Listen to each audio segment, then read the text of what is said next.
Good morning.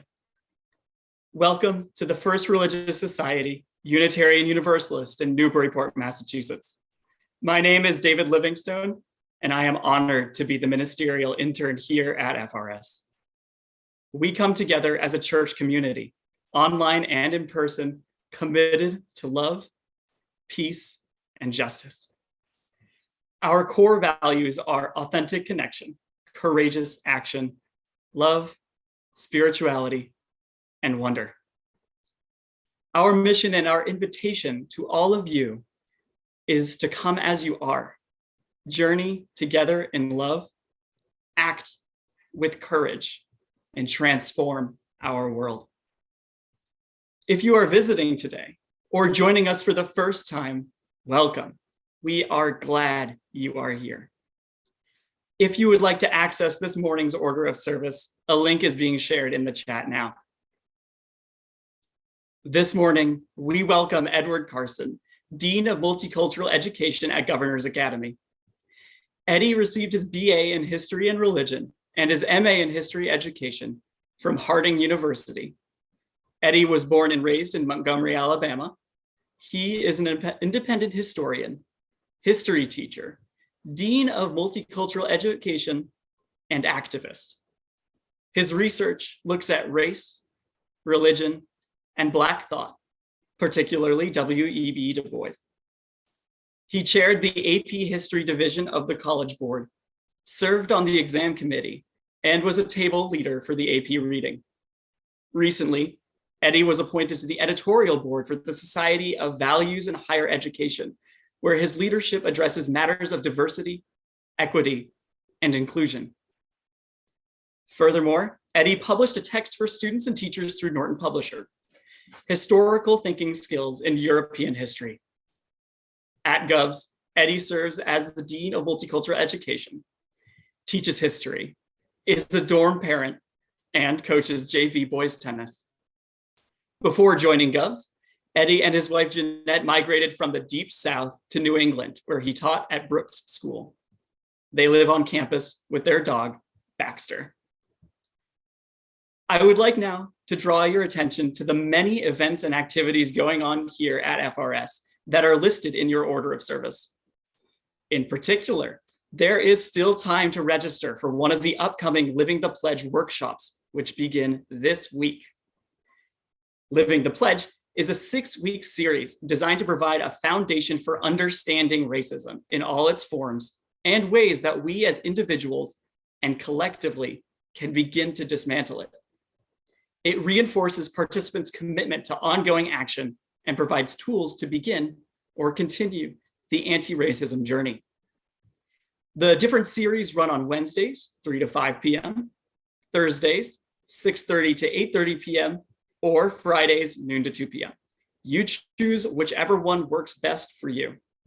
Please register by tonight if you wish to participate. A link will be posted in the chat, and you can also get there from the landing page of the FRS website. After this service, you are warmly invited to stay on the Zoom link for a 30-minute Q&A and social gathering with Eddie. It is no small thing that we have gathered today.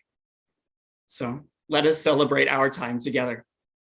I welcome one and all to our church and our worship service. Thank you. It is good to be together. Indeed, it is good to be together. And welcome, Eddie. It is my great joy and honor to have you with us today. I wish we could be in the sanctuary as planned. However, I'm glad that we're all safe and have power and are at home safely, as I hope everyone else is on the line as well. Our call to worship this morning are the words of Natalie Fenimore, entitled, "We Are Called." We are all called by the wind, the rushing water, the fireflies, the summer sun, called by the sidewalk, the playground, the laughing children, the street lights, called by our appetites and our gifts, our needs and challenges, called by the bottle, the needle, the powdered, the pill, the game, the bet, the need, the want, the pain, the cure, the love, the hope, the dream, called by the spirit of love and hope and visions of God's purpose for our lives. We are all called. What do we choose? How do we answer? You are faithfully called to worship.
Please join in saying our chalice lighting words as David lights the chalice.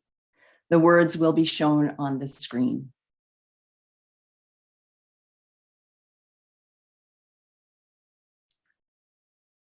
We gather this hour as people of faith with joys and sorrows, gifts and needs. We light this beacon of hope, sign of our quest for truth and meaning in celebration of the life we share together. And I'm wondering if David wants his other screen shown. Oh, there it is. Okay, great. Good job. Nope, David, we're all set. Thanks, everybody.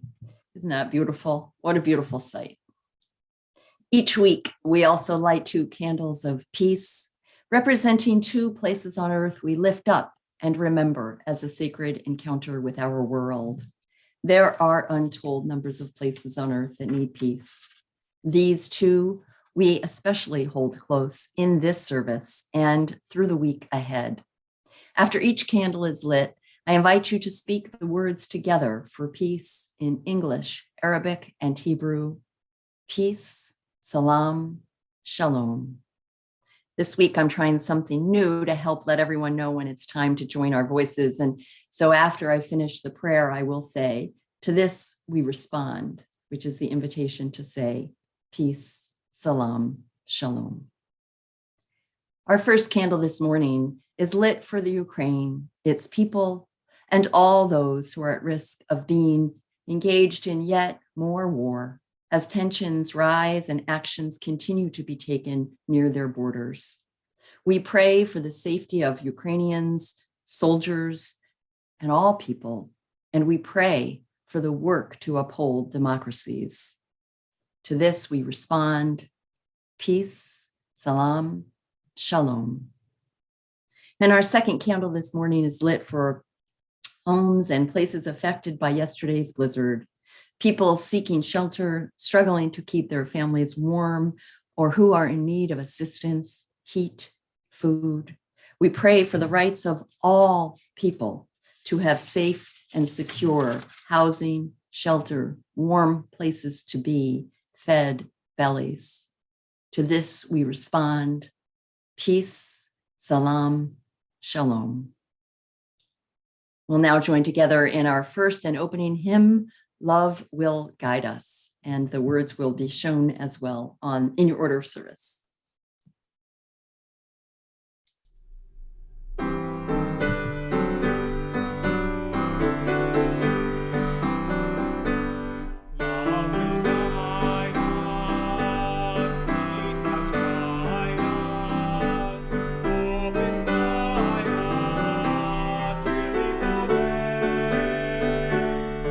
On the road from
please join in sharing the words of our affirmation of faith. Love is the doctrine of this church. The quest of truth is its sacrament, and service is its prayer. To dwell together in peace, to seek knowledge in freedom, to serve humankind in fellowship, to the end that all souls shall grow into harmony with the divine. Thus do we covenant with each other and with God.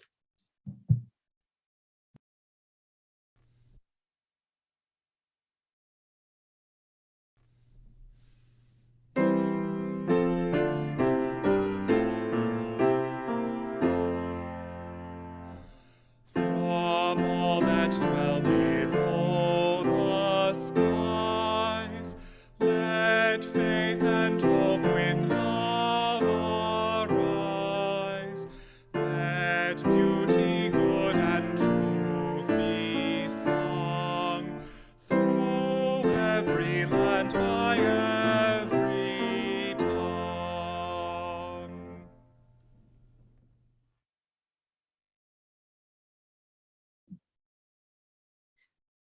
This is the time in our service when the offering will be gratefully received. The generosity of our community is an essential ministry that supports the work of the church, both in Newburyport and beyond. Each week, 50% of the Sunday offering not designated as a pledge goes to a local community partner engaged in important efforts to transform our region.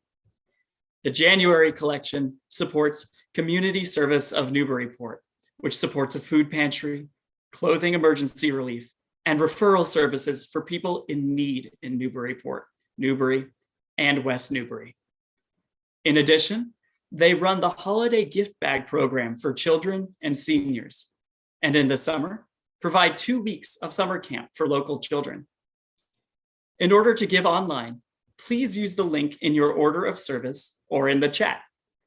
You can also make a contribution by text, and of course, you can always mail a check to the church as well. Thank you. The offering will now be gratefully received.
This is a time in our service where we lift up the joys and the sorrows of our beloved faith community.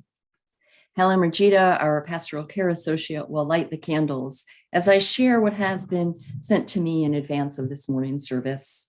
If you would like to share a joy or a sorrow, you can always send an email to betweenus@frsuu.org or directly to me.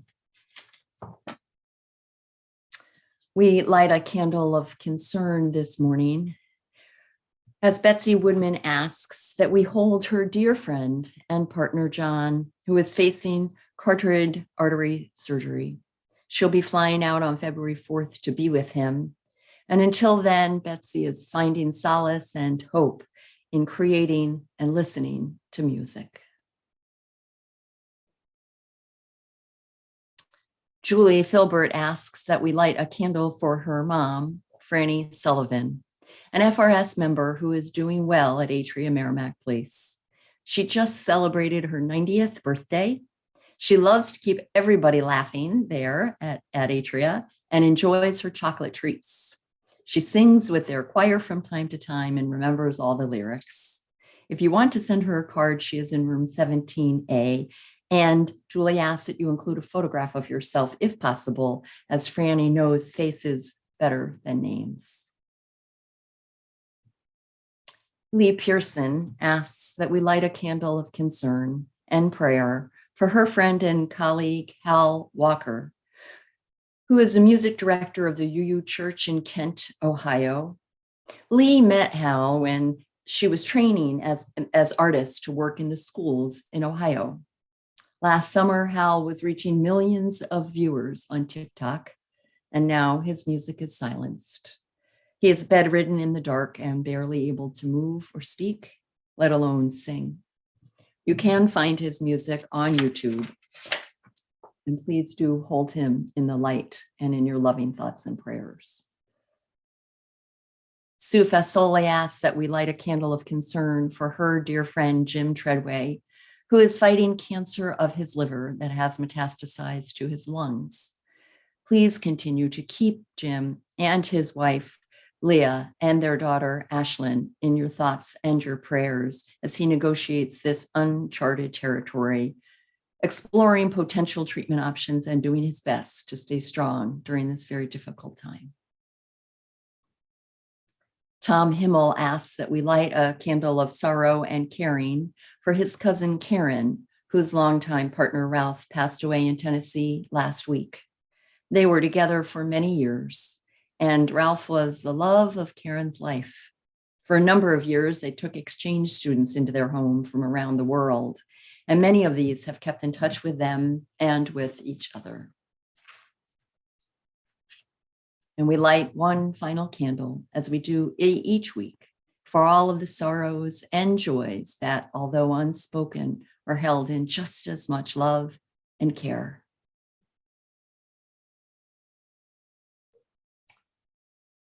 Won't you join me now in a spirit of prayer, meditation, and centering? I'll start with my own words and then conclude with a poem/prayer that is entitled When Snow Falls Gently, Reminding Me of You, by Prakash.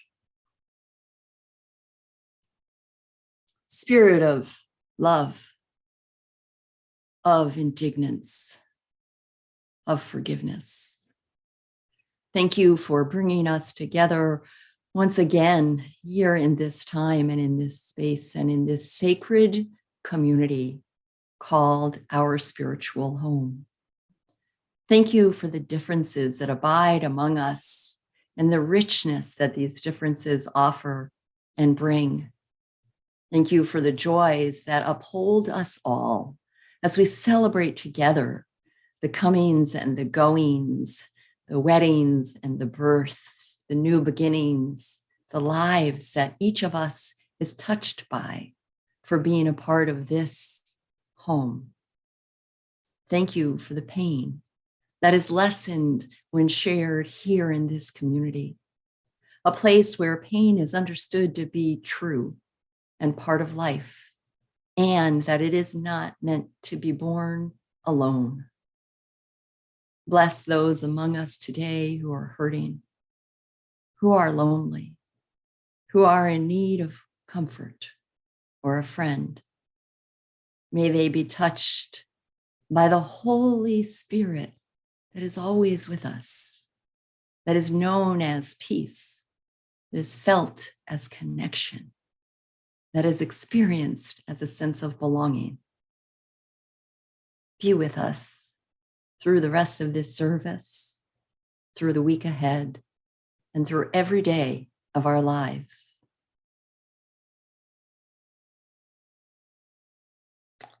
And this prayer and poem in honor of the storm and also the loss, the grief of loved ones that I know so many of you are carrying right now.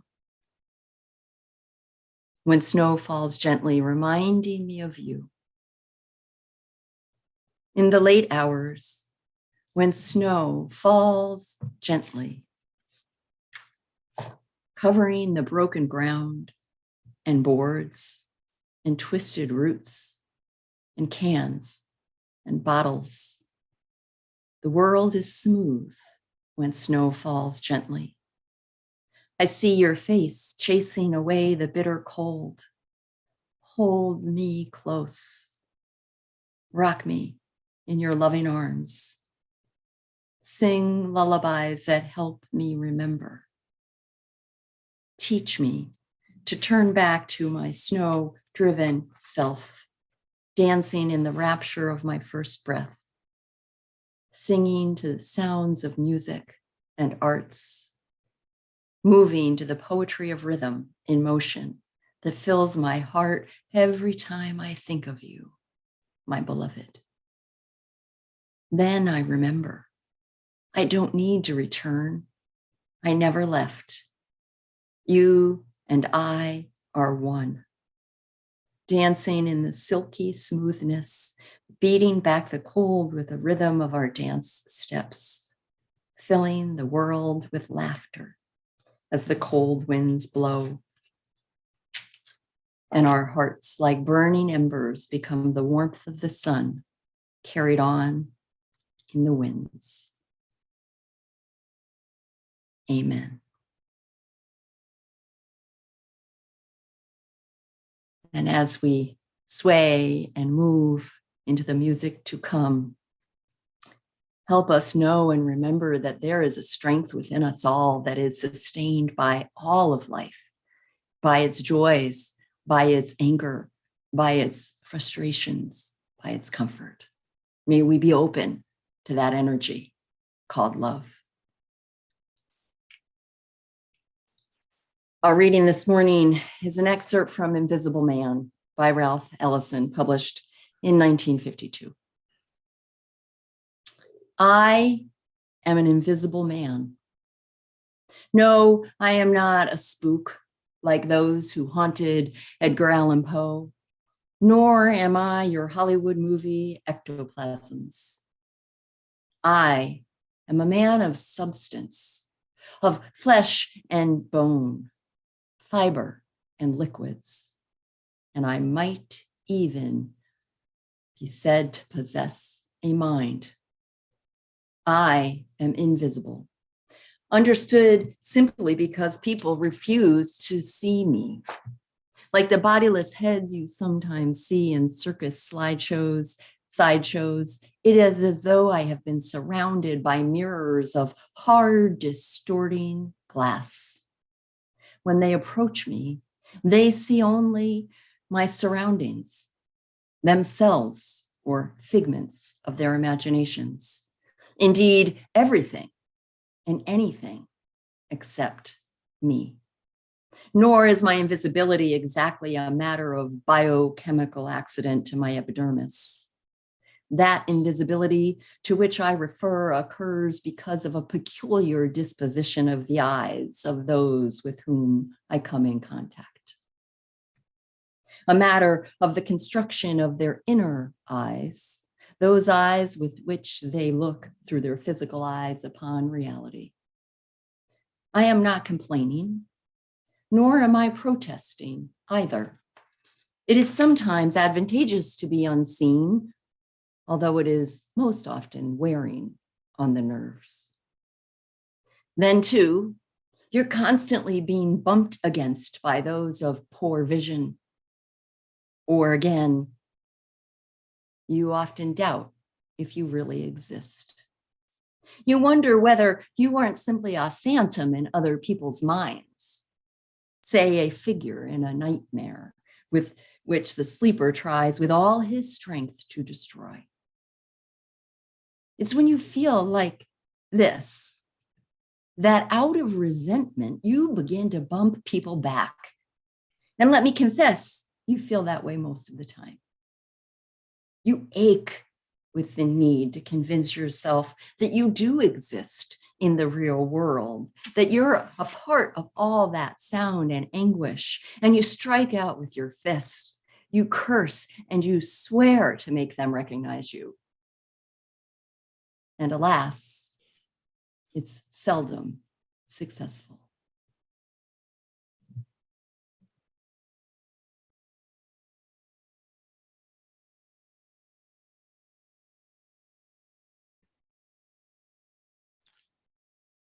Thank you, Reverend Rebecca, for that. And let me just tell folks, as we think about this space today, the title of my talk, the title of this sermon is What Justice Looks Like in White Spaces. And the video you saw, Revolutions by Arrested Development, and of course, Reverend Rebecca's reading of Invisible Man really fits the scene just well. Let me tell you real quick, is that we think about what justice looks like in white spaces.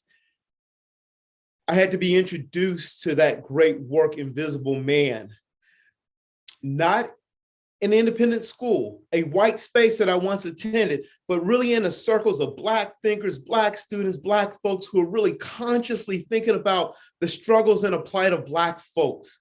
I was introduced to it in such a way that it became my favorite book. It continues to be my favorite book. And it's a work that I continue to ponder even here in the 21st century. I push back on folks who debate and argue and want to contend about its relevancy here. And then I question whether or not they fully read the work. I also question whether or not they really grasp what does it mean to be an invisible man, an invisible person, an invisible Black person here in the 21st century. What does it mean to be invisible in white spaces? What does it mean when we think about what it means to be invisible when there is no justice in white spaces? That's what we're here to talk about, folks, because the people who know me know that this iteration of what justice looks like in white spaces is a play off one of my favorite quotes, and that is, what does love, or love is what justice looks like in public. And that's how we have to think about these things too. You know, folks, as we move forward here, just a warning here, there are going to be some generalizations made, and there will be generalizations made about white folks, but it comes from the soul, deeply from the soul, because I'm here to have a conversation with you about the plight and the struggles of Black folks and the challenges within white communities and the ways in which we need to transform those communities. And that's going to take a partnership. So I'm here to tell you that I'm not calling you out. I'm inviting you in. And I'm inviting you in because revolutions are needed. Revolutions are needed in order to bring about a true radical transformation that is necessary. And I'm also here to tell you too, if you're not really ready for a radical transformation or a message, let's just have more conversations. Let's get there, but we got to act, because one of the things I know about this great congregation is y'all are doing some amazing work. And there's nothing better than talking to white allies, white co-conspirators who want to delve into that narrative with other folks. And that's why I'm here. That's why we are here, to think about that in so many ways. We think about that video by Arrested Development. The thing that comes to my mind is a number of years ago, there was a final Jeopardy, or an episode of Jeopardy, and there's a category. And you have these white college students who are a part of this. And the one category that they would not touch, African American history. At the end, when everything's said and done, they didn't pick one point from that category is there. Why? Because this notion of white spaces is where white people exist in comfort. And those things have to cease or end in different ways, particularly as I think about wanting to be seen and wanting to be invisible. But you know, as we delve into this a little bit, I have to explain and describe how structural racism works. We can't understand justice in white spaces without really thinking about structural racism. You know, why do we have to think about this? Because it exists. But it exists in Black spaces, but only because whites have created such spaces with an exploitive narrative. Structural racism in white spaces essentially is there because Black people did not nor build systems of structural racism. We didn't create those elements that are there. We exist in something that has been part of the normative nature here in this country for a long period of time. In order for us to break those chains, the ways that I feel bound to, the things that make me feel invisible, it's going to require an interracial vanguard of us doing this kind of work. Folks, you didn't build these systems. You didn't. However, you are a cog in a capitalist structure that is not broken. This system was designed this way. It's not broken, it's always been this way. And that's the way we operate. We continue to function as we think about justice in white space by debunking myths of understanding. The myth of the end of racism via 1964 and 1965 legislative acts convinced too many folks that racism is not real. It's a myth. It doesn't exist. Racism is as invisible as I tend to be oftentimes when I navigate through white spaces. Invisible in terms of people not seeing me for who I am, but yet seeing the things that create fear in a sense of racial animus that exists oftentimes too. Those are the things that are there.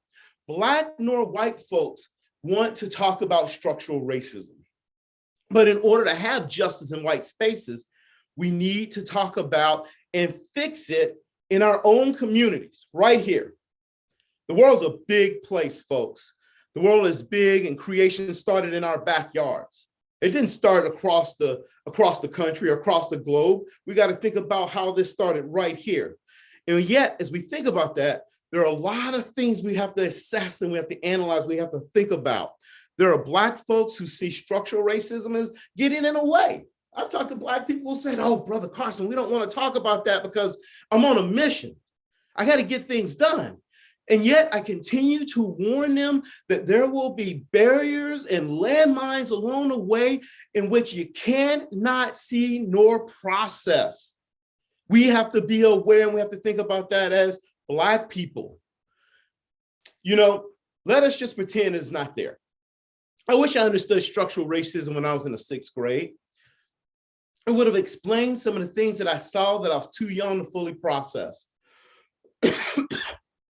I wish I would have understood it in high school.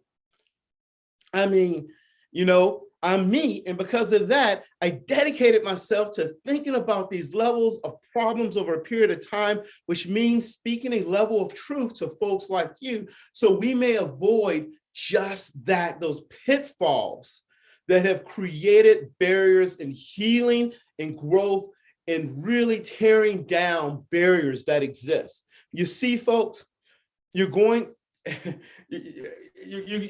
like me. You're going to like me because I'm going to tell the truth. I'm going to.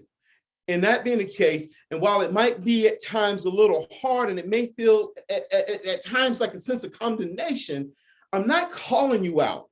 I say that because I have to say that I want to invite you in, but I'm inviting you in into a radical space. And by the time I get to the end of talking to you today, we're going to start thinking about ways in which we can start disavowing and tearing down some of these vestiges that have created problems within white spaces where there's an absence of justice. And we know we need justice to be there. It has to be there. So to grasp justice in white spaces, we have to understand what injustice is. So let's think about that. To grasp justice in white spaces, we have to understand what injustice is. Let us start with the elephant in the room, structural racism, which in the United States, as we know, is the normalization and the legalization of an array of dynamic, historical, cultural, prominently levels of existence, routinely things that advantage white folks over people of color. We know that. That is structural racism. It is grand. It exists in all elements, all circles. It exists in Montgomery, Alabama, in my hometown. It exists here in Byfield and Newburyport.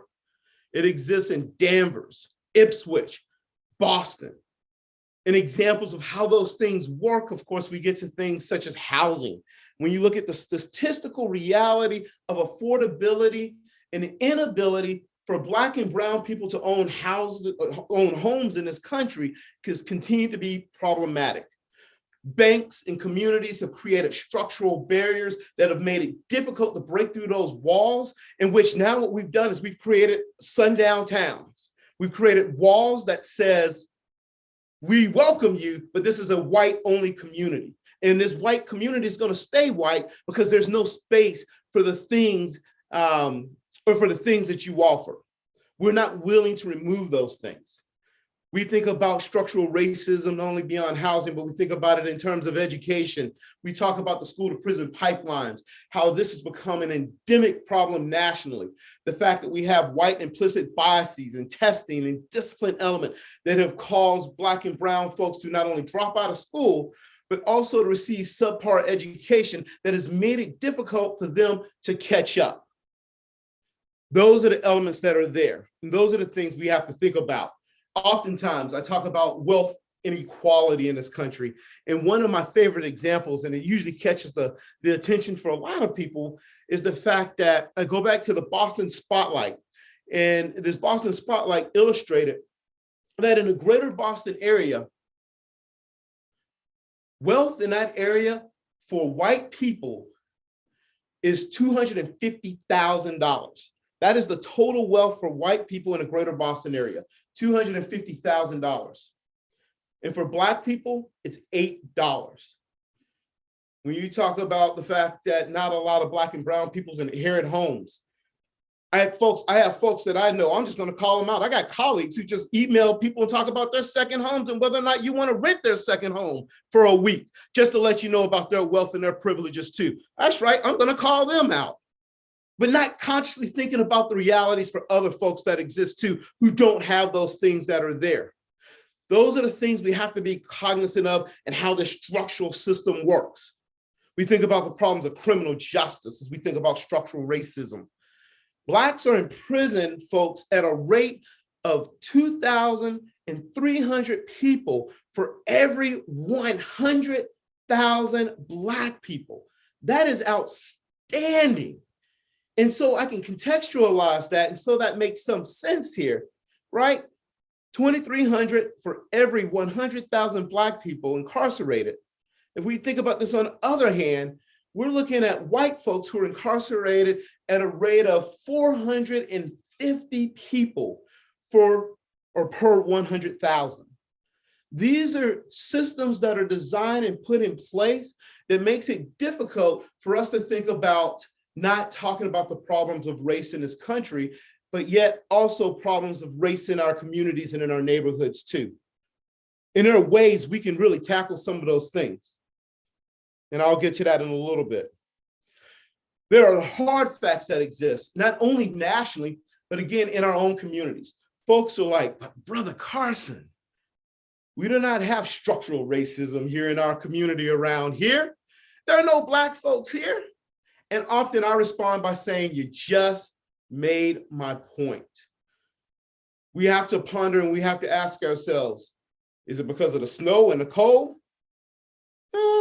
Maybe some merit to that too. Or maybe it's something to do with the fact that systems exist in which we're comfortable in, and we don't challenge, we don't push back.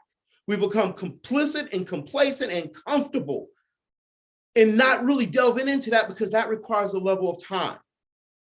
Those are the things that we have to attack, and we have to attack them in the most radical capacity. And I'm talking about naming names, calling out folks, making a decision on how we vote, where we bank at, asking ourselves, what is our banking organization? What are our lenders? What are they doing to address these problems that are here? Organizing people in a mass way in which we're going to just boycott those places until they make those changes that are there.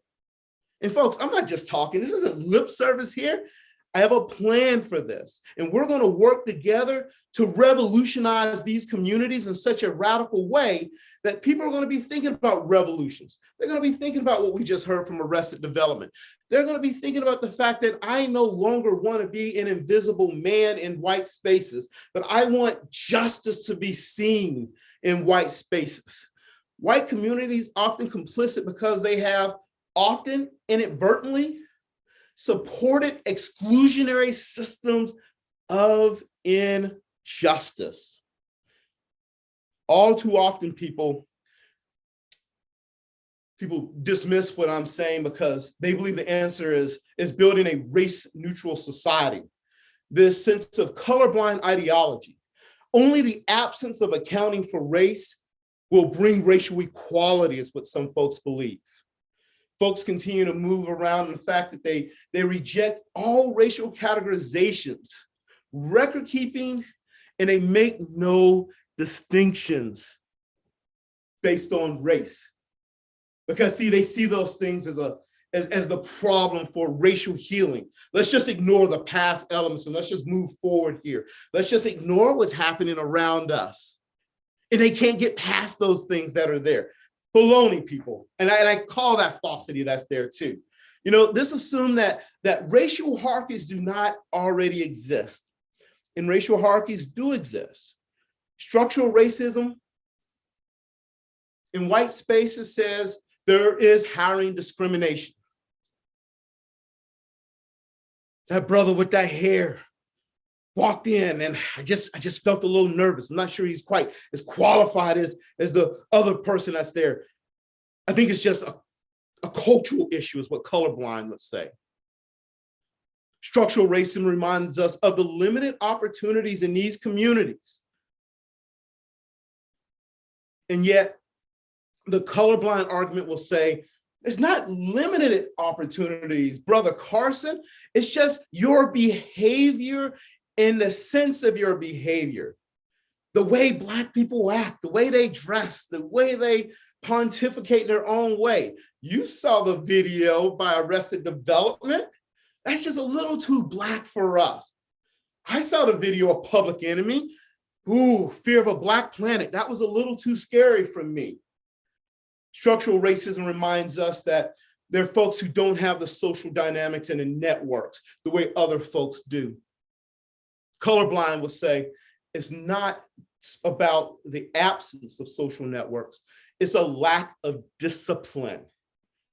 You know, sociologist Lawrence Bobo, a brother down at Harvard, did a study on when will racism end. And here's some of the interesting points that he noted in his studies.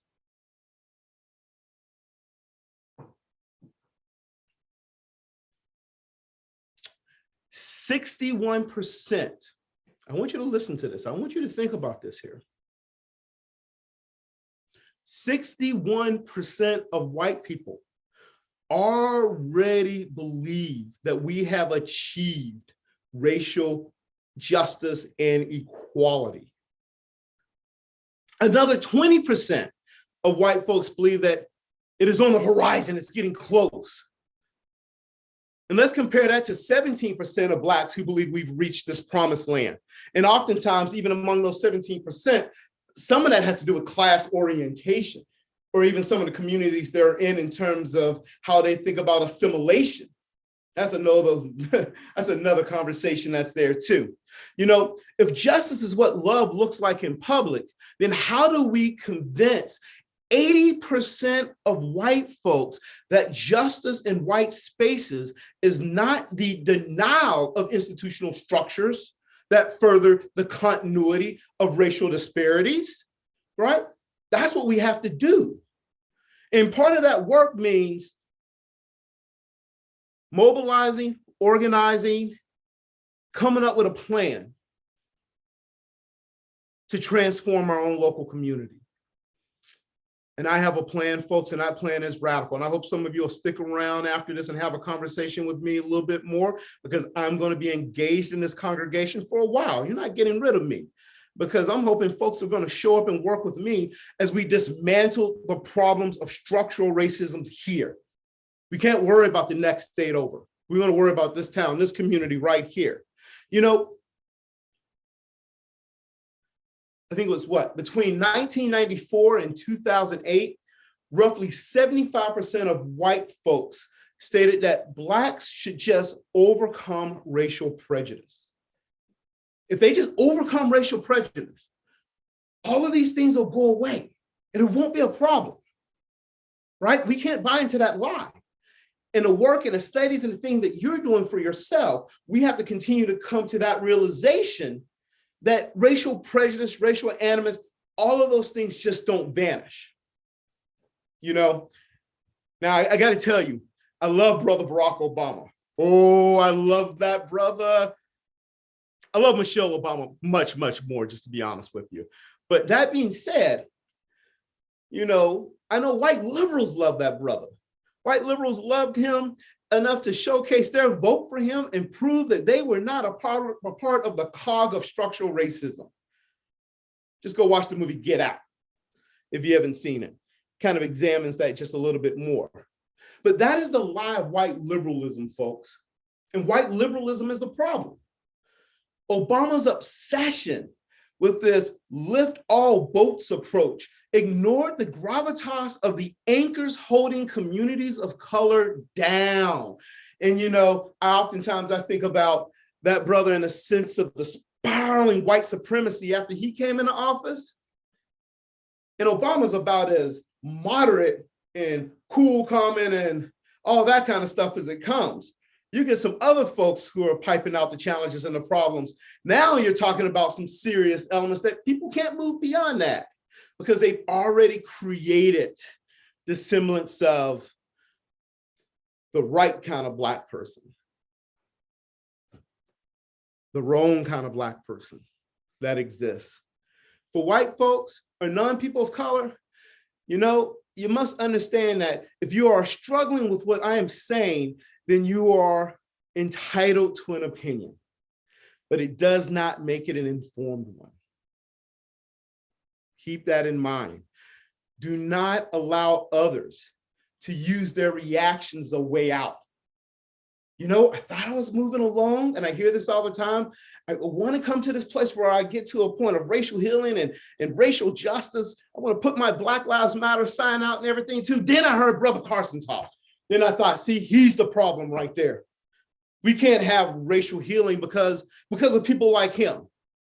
Too vocal, too outspoken, saying things that make white folks like me feel like I'm not doing the work that I need to do. I'm not saying folks are not. I'm just saying that revolutions and transformations within this radical reconfiguration start when people fully hear the kind of messages that brothers like me are saying. And that is the whole system needs to be torn down. It does not work. All of this work we're trying to do on racial healing and transforming communities, it does not work under the current methodology and the practice what we're doing. I'm talking about reconfiguration of communities. But the challenges of that, right, is that when we think about justice in white spaces, it becomes challenging because people have their comforts, they have their homes, they have their resting places, things that brings them sense of livelihood. And if they push too much, there's a threat of losing that. If you want to be radical, if you want justice in white spaces, there's only one way that happens. And that is through radical actions. Justice in white spaces is white people not seeing themselves as unique and unaffected by the culture we live in. That's justice in white spaces. Think about that.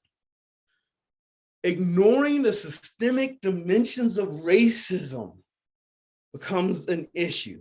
You know, here's how great it is to be white. And I saw this, and I want to share this from a comedian. Okay, I quote, right?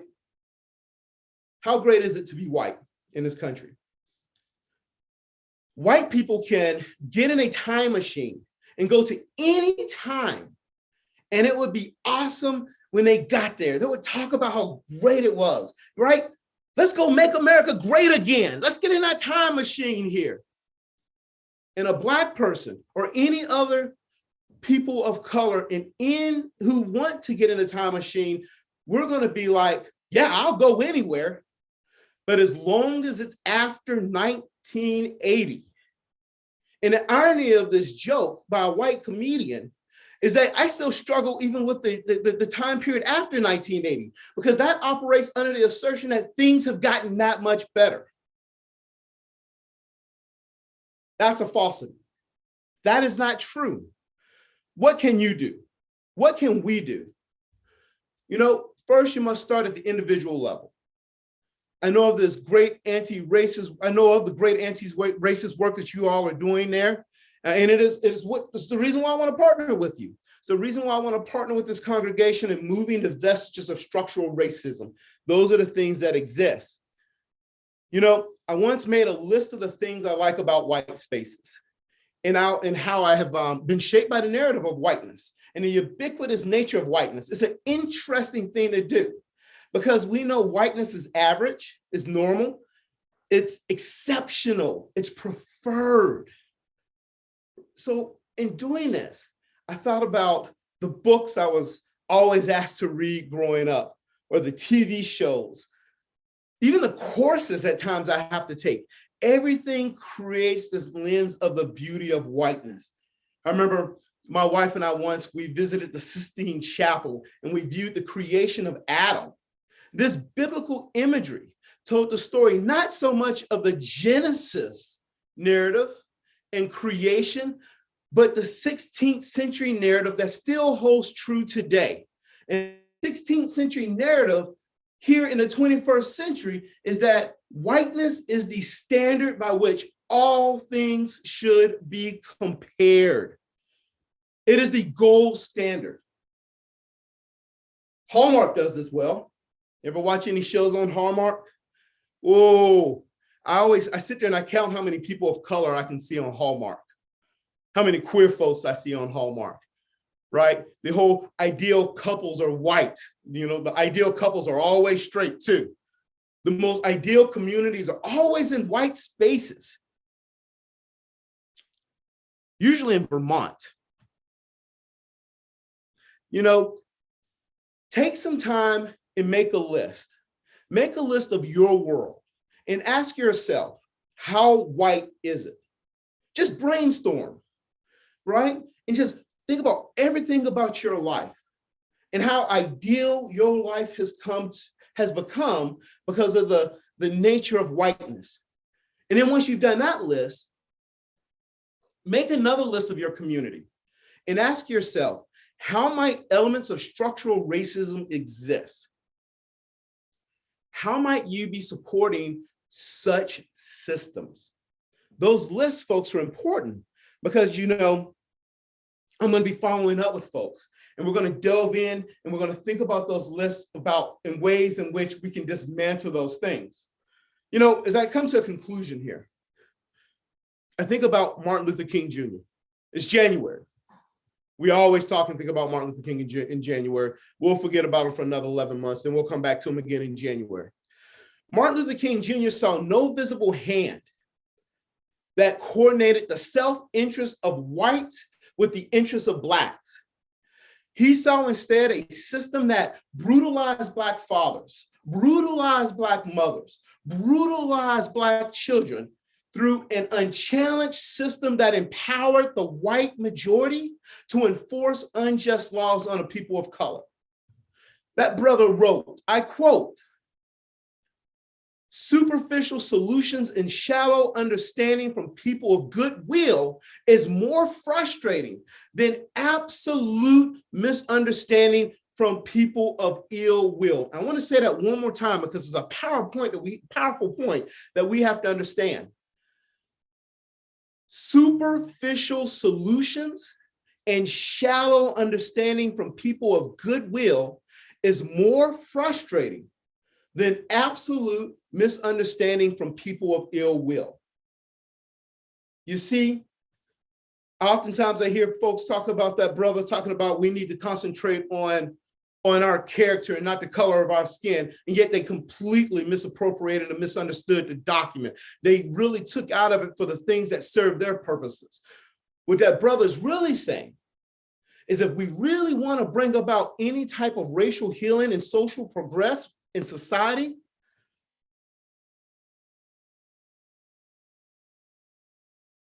we're going to tear it down. We're going to tear it down.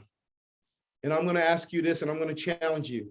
If you really want a revolution, if you no longer want me to be invisible, if you really want to be a white, anti-racist, social justice warrior who wants justice in your white spaces, you will work with me and we will think about the ways in which we're going to tear it down. We're going to mobilize. We're going to call people out and invite them in. And if they don't want to be invited in, we're going to have to just call them out. And we're going to name it. Boycotting, protesting, telling folks what's going on while they remain in this semblance of silence. Those are the things that have to happen. I hope you heard what I had to say, folks. I had a lot on my mind, and I can go on and on and on, but I think my time has come and has gone. But this is not the end of this conversation. I look forward for us continue to talk a little bit more about dismantling these systems and the work that we have to do. Thank you, folks.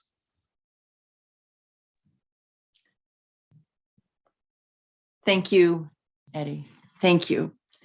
I heard you, and I know and trust that many, many, many other people here did too. And thank God you're not going anywhere. You said at the William Lloyd Garrison lecture that, you want to know who are the people that if you call on the phone, they'll pick up. And I want us, this congregation, to pick up that call. Please join now together, everyone, in our closing hymn, Fire of Commitment.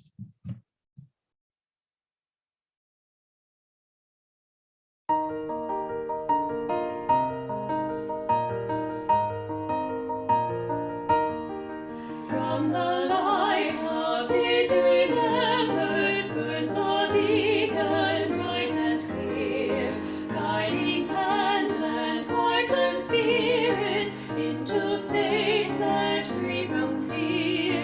When the fire of commitment sets our minds and soul ablaze, when our hunger and our passion each to call us on our way, when we live with deep assurance of the flame that burns within, then our promise finds fulfillment and our future can begin.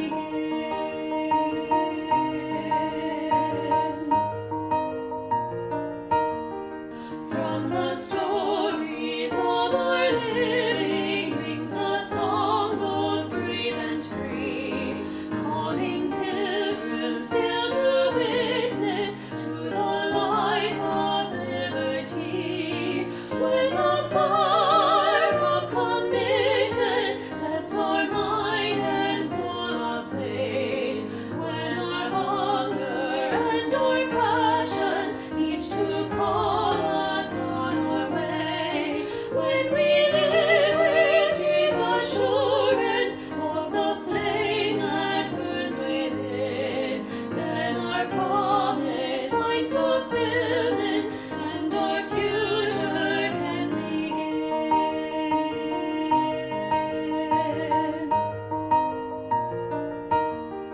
From the dreams of youthful vision comes a new prophetic voice, which demands a deeper justice built by our courageous choice. When the fire of commitment sets our mind and soul ablaze, when our hunger and our passion each to call us on our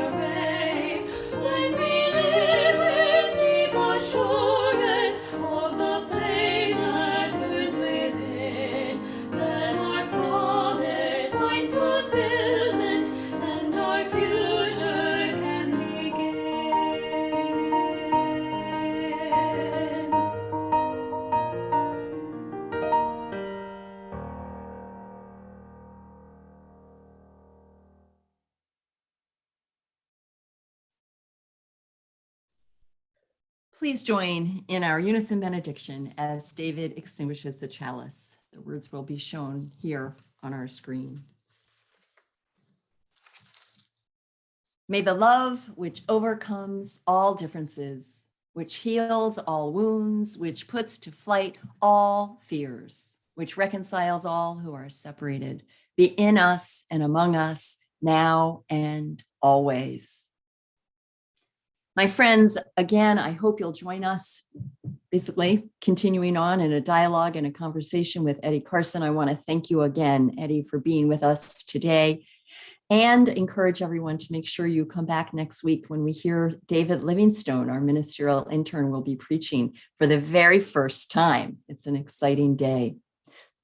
The love in this community is real. The love in this community is both in our hearts and in our actions. It is not in perfection. It is not always comfortable, but it is always called for. My friends, as we go from this space today, may we go heartened by the hard truths, heartened by the difficult things to hear, to unmantle, to understand. May we go recognizing that we are one in this together. None of us are individually responsible. None of us are individually going to heal anything. Collectively, we hear the call. Collectively, we take the steps. And collectively, we come to create the radical transformation, the radical love, the radical truth that every person deserves. Go in peace, my friends, and return again in great joy. Amen and blessed be.